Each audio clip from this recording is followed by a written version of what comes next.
Well, hello again everyone, it is Matsimus. As you can see, it's a beautiful hot sunny day here in southern Alberta in Canada, and I decided to take the mutt for another walk because, well, he's getting old, but it doesn't mean he doesn't like to come out and play, and Doggo, being Doggo that he is, he likes to run around in the snow, and he is half husky, so it makes complete sense, although for some reason he continually wants to get his leash caught up behind his leg, so I then have to undo it again. You mutt, what are you doing? Oh my goodness, this is what I get. This, every time. It's like obsessed with snow. But I thought I'd do a bit of a video today to discuss a couple of things. First of all, my transition into the Canadian Armed Forces. I'm not going to lie to you folks, it's been a bit of an adjustment, and not the easiest of adjustments. I think one of the hardest things for me right now is realizing that I'm not going to learn everything overnight, and that I've been out of the game for quite a while. I mean, I left the British Army in 2011, and it's been a bit of an adjustment to try and align to a new military way of thinking with the Canadian Army, and I just don't have the time. I have a full-time job, my family, my home, other commitments, you know, outside of work commitments, as well as my Army Reserve career, and I'm finding it very difficult right now to, I guess, combine work, social life and Canadian Reserve Army life. It's really tough for me right now. I think the hardest thing that I'm struggling to deal with is that I don't know enough. I don't know enough about the Canadian Army trade that I'm trying to get into, which is the Canadian Army artillery as a gunner. And eventually I'll be going on what's called my DP1, which is basically my artillery gunnery course, basic gunnery course, to be able to operate the C3 howitzer, 105mm cannon. I guess it's not a cannon, gun, I apologise for those who are artillery out there.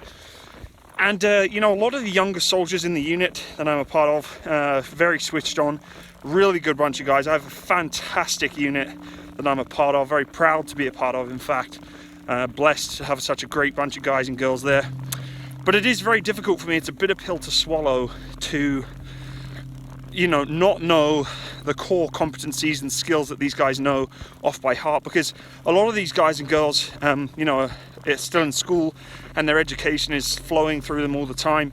You know, they've got a lot of books to read and all that good stuff, so they're in that mentality of learning. And right now, I'm not. And that's where I'm struggling, is because a lot of the things that you need to learn to become a gunner are a lot of theory based, of course, and you'd think being artillery is very simple, but it's really not. I guess it is simple to an extent, but there is some really important things that you've got to learn and know to become a gunner and qualify as a gunner safely, because getting some slippy snow here, aren't we, bud? So I'm struggling to find the time to take on new information for this course that's going to be coming up, I think, in the summer. And it's really hitting me personally, like kind of like I'm failing. You know, I'm not saying that I'm not going to qualify as a gunner, I think I'm not going to, but I am struggling to retain and take on new information. And honestly, at my unit, we haven't really been doing too much of the specific training to become a gunner. So it's very hard for me to, you know, say to myself, well, yeah, but you're just not taking in the information that's been taught to you. Unfortunately, sorry, some snow on me.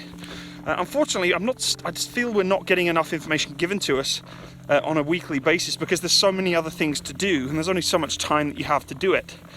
And that's where I'm struggling. You know, you have 2 or 3 hours a week to get as much information as you can in to prepare for this course. And I also find, for me now, it's coming back to being addicted to being in the army, and that addiction isn't being met. You know, I'm only there for a few hours a week.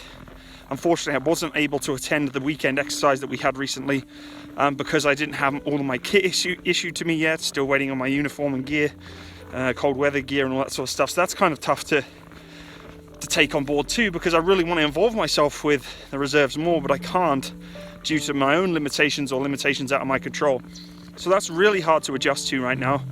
And I'm taking it really personally, and I kind of wear my heart on my sleeve a little bit when it comes to especially Army career information, and, you know, where my own personal feeling is where I am in my career. And I guess I'm just giving myself a bit of a hard time right now, I guess, I don't know. But it is really hard. I'm finding it really hard to adjust to this new career, this new military environment. Because in the British Army, everything was kind of laid out for me.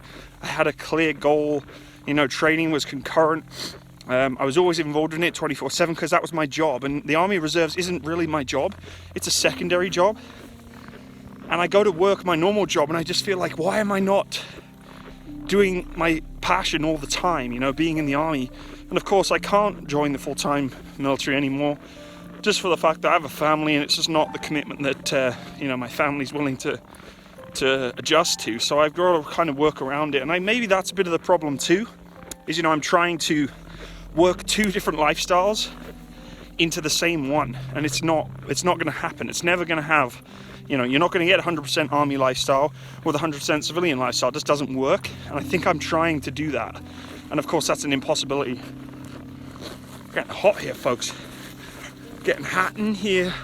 So take off all your clothes. Shut up, Matsimus. So yeah, that's really where I'm struggling right now, and it's a really bitter pill to swallow to know that, you know, I'm not able to reach my full potential in the Army, and I really want to. So I'm hoping training in the next, you know, a few weeks or so will kind of ramp up a little bit, or even the next few months before summer, before the course comes, that I can kind of really hone my skills in a little bit more, get some solid, you know, competency, some solid training to prepare myself to get on the gun as a gunner, because that's my end goal. You know, I just want to become a gunner. So yeah, it's something I'm going to have to figure out a plan for, whether it be, you know, talk to my staff at the unit and say, look, I really need some extra help here. I'm having some paranoia, and I think it's just paranoia, honestly. I don't think I'm going to fail or have any problems. I think I'm just making a problem for myself that doesn't exist. The only other problem I'm seeing right now with my military career, Army career, is, fortunately enough, I was able to bypass BMQ, or basic military training, and BMQ land, which is specific to the trade or branch of the forces that you've joined, which is obviously for me the Army. So I bypassed them two courses, which is great. Of course, I'm not going to complain about that. But you've got to remember, guys, that I've not been in the Army since 2011. And the other night we were told, you know, who wants to do a stripping assembly of the C9 and C6 guns? And I said to myself, I'd love to, but I haven't stripped a C7 or C9 gun or GPMG or LMG down since 2011. And there's no way I'm going to be able to race anyone in doing that, because I got to remember how to do it myself. Now, a lot of these guys have just come off BMQ and have done all the skills and drills for that particular weapon system, so they know them off by heart. Because I've bypassed BMQ and BMQ land and been trade fade, or if you don't know what trade fade is, it's basically, you know, your skill set slowly fades away if you've been away from it for so long. I can't strip down the C7 or C9, C6 as quickly as possible because I haven't been on the system for so long, the weapon system for so long. So that was, again, another bitter pill to swallow. I'm like, Matt, you know how to strip down a GPMG and an LMG, otherwise known as a C6 or C9. And I'm like, why are you not jumping on that? And I said to myself, you can't, because you've completely forgot the exact way of stripping it down, and there's no way you'd be able to have a competition of speed strip and disassembly against someone because you haven't done it for so long. And I'm like, this sucks, you know, like, yes, I'm glad I've bypassed stuff, but on the other end of the spectrum, I really kind of wish I'd just gone through BMQ again to refresh myself. And that's another thing. I'm trying to become a DP1 gunner, a trained artillery gunner, but at the same time try and cross-reference and learn some of the core competencies you need to know, like weapon handling, rifle drills, all that sort of stuff, at the same time, whereas the guys who have done BMQ and BMQ land have done all that stuff because it's recent to them.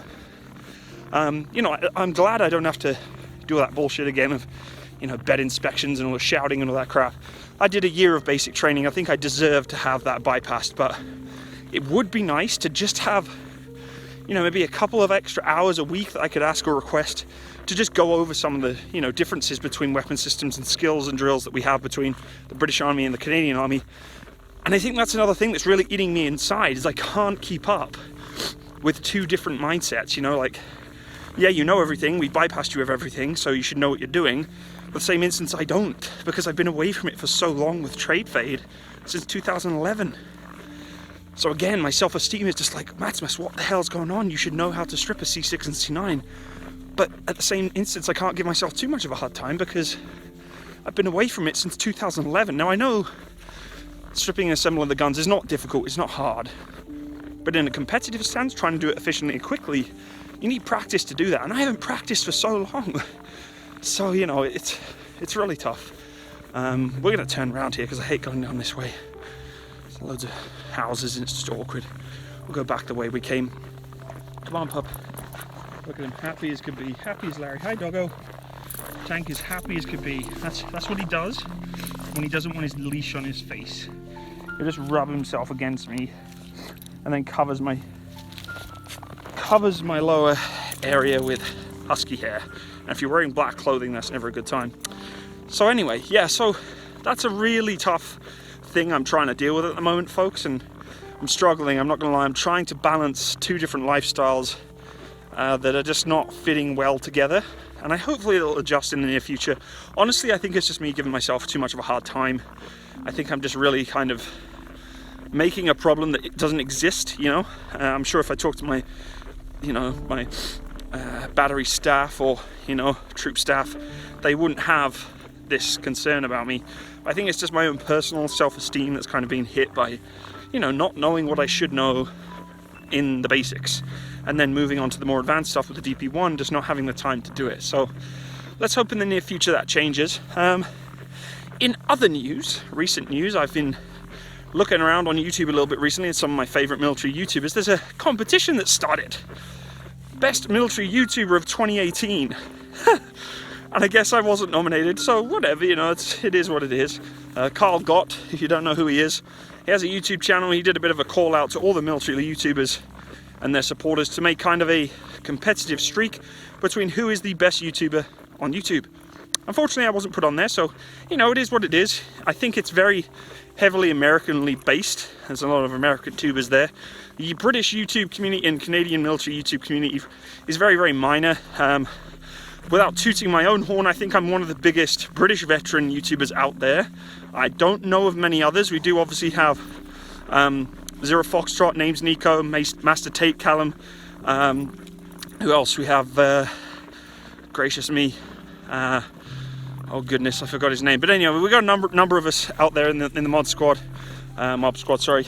So I don't think we're quite in the level of which we get recognized by, you know, the big American world of military YouTubers, but it is a little bit of a hard hit to know that I put so much effort in and wasn't able to be a part of this kind of competition. And maybe next year we'll see how it goes.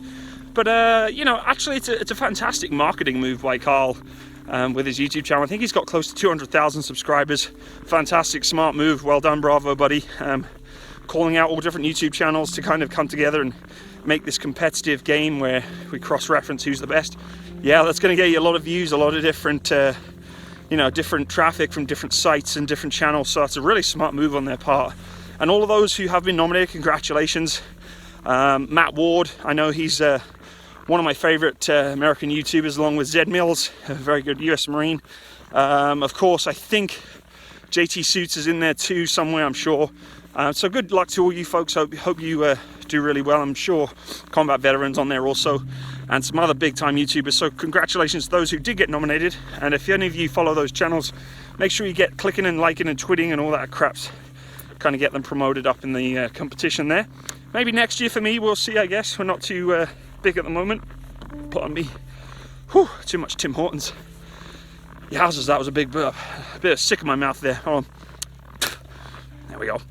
So yeah, that's really good news though for those big YouTubers, and maybe it's just an opportunity or a potential, you know, tasking for me next year. We'll see.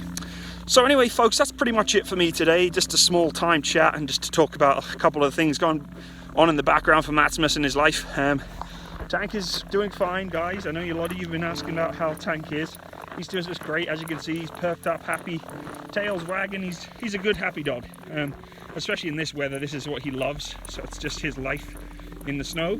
He's getting old though, so you know, he does make me worry a little bit. He's on special vitamins and medication right now for his hips, but I got to keep him moving, keep him happy, so he doesn't kind of turn into this seized up. Oh, what's he doing? Into this seized up old machine that gets rusty and doesn't want to do anything anymore. So I try my best to keep him moving around. He's looking for something. Oh, these are deer tracks, so he's sniffing deer tracks right now. Hey, Let's go. So yeah, that's it from me and Tank today. I appreciate you stopping by. Guys, I would really appreciate it if you want to support me or my channel to go check out my Patreon account. It is in the description box below.